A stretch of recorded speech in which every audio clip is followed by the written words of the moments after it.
बिस्मिल्लाहिर्रहमानिर्रहीम। शुरू अल्लाह के नाम से जो बड़ा मेहरबान नहायत रहम वाला है। अस्सलाम वालेकुम। एक दफ़ा हज़रत लुक़मान रहमतुल्लाह अलैह के पास साहब बिन कैस नामी एक शख्स आया और कहने लगा कि मेरे घर के करीब एक फाश खाना है।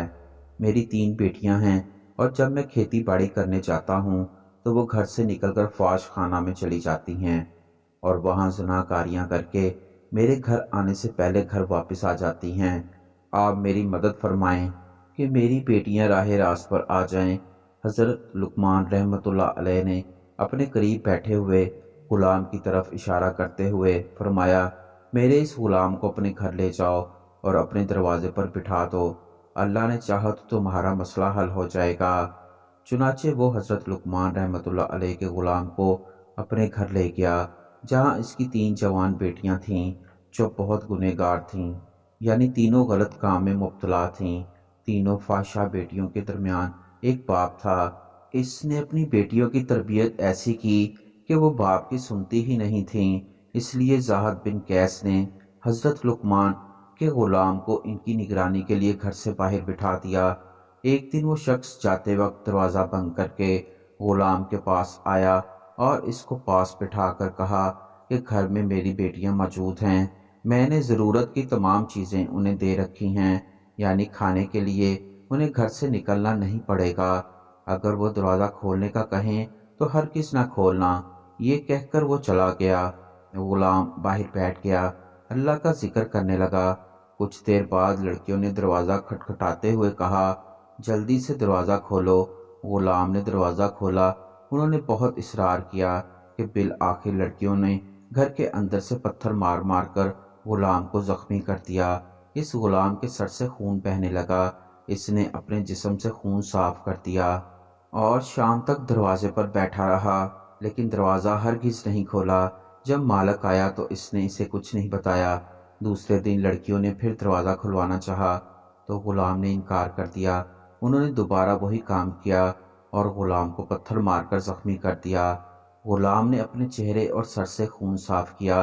ग़ुलाम ने ये इसलिए किया कि मालिक को पता न चले कि इसकी बेटियों ने ग़ुलाम के साथ जुल्म किया है, और शाम तक दरवाजे पर फिर इसी तरह बैठे रहे। जब मालिक आया तो बेटियां घर से बाहर निकलीं तो आप कहते हैं नहीं, वो नहीं निकलीं, ना ही कोई ज़ोर ज़बरदस्ती की, वो तो घर में ही रहीं, घर से निकली ही नहीं। कुछ दिन गुजरे। एक दिन तीसरी लड़की ने कहा, अल्लाह की कसम, इस ग़ुलाम की क्या शान है कि मुझसे बहुत ज़्यादा अल्लाह का इताअत गुज़ार है।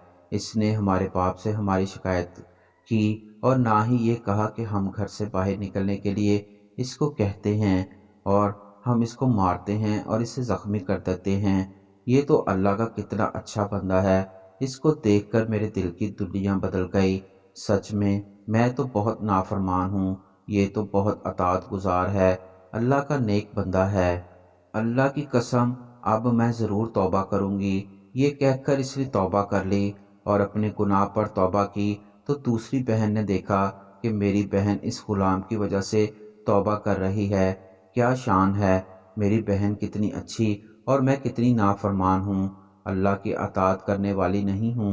अब तक गुनाहों में मुब्तला थी, फाहिशा वाली ज़िंदगी गुजार रही थी, गलत काम कर रही थी। अब मैं भी तौबा करती हूँ और अल्लाह को राज़ी करती हूँ। ये कहकर इसने तौबा कर ली। ये देखकर तीसरी बहन ने कहा, मेरी दोनों बहनों और इस ग़ुलाम की क्या शान है, ये कितने अच्छे हैं। मेरी बहनों ने इसे देखकर तौबा की और अल्लाह ने उन्हें माफ़ कर दिया। ये अल्लाह की इबादत गुजार बन गईं। क्यों ना मैं भी इनकी तरह अपने गुनाहों की माफ़ी मांग लूँ। इसने भी देखा देखी अपने गुनाहों की माफ़ी मांग ली और सच्चे दिल से तौबा कर ली। जब ये खबर बस्ती की दूसरी फाहिशा औरतों तक पहुंची तो उन्होंने कहा कि फ़लाँ इंसान की तीनों बेटियों ने इनके ग़ुलाम की वजह से अल्लाह के हजूर माफ़ी मांग ली है, गलत काम से बचना चाह रही हैं। क्या शान है इस आलम साहब के ग़ुलाम की कि वो हमारी निस्बत अल्लाह की ज़्यादा अताअत गुज़ार हैं। फिर हम भी तौबा क्यों ना करें। ये कहकर उन्होंने अपने तमाम पिछले गुनाह की माफ़ी मांग ली और तौबा कर ली और इबादत गुजार रियाजत में आला मुकाम हासिल कर लिया। तीनों बेटियों का बाप آخر حضرت لقمان رحمۃ اللہ علیہ کے پاس کیوں آیا تھا، کیوں ان کے غلام کو اپنے گھر لے گیا؟ کیونکہ وہ جانتا تھا کہ وہ اللہ کے نیک بندے ہیں۔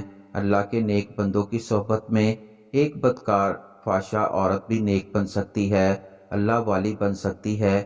اسے یقین تھا کہ میری بیٹیاں مجھ سے نہیں سدھریں گی، میری پیٹھ پیچھے گناہ کرتی ہیں، لیکن اس اللہ کے نیک بندے کی نظر سے وہ بدل جائیں گی۔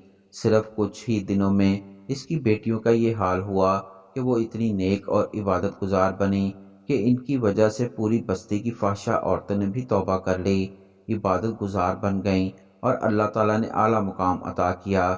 معزز پیارے دوستو، اس واقعے سے حضرت لقمان رحمۃ اللہ علیہ کی یہ مثل سچ ثابت ہوتی ہے کہ کسی بھی مرض کے علاج کی انسان کے لیے سب سے بہترین دوا محبت اور عزت ہے۔ کسی نے پوچھا، حضرت اگر آرام نہ ملے؟ تو آپ نے مسکراتے ہوئے کہا کہ دوا کی مقدار بڑھا دو۔ اس واقعے میں بھی حضرت لقمان نے ایسے ہی کیا، ان تینوں بہنوں کو عزت دی۔ ان کو سب بد کردار سمجھتے تھے، ان کو عزت دے کر فحشہ عورتوں سے باعزت عورتیں بنا دیا۔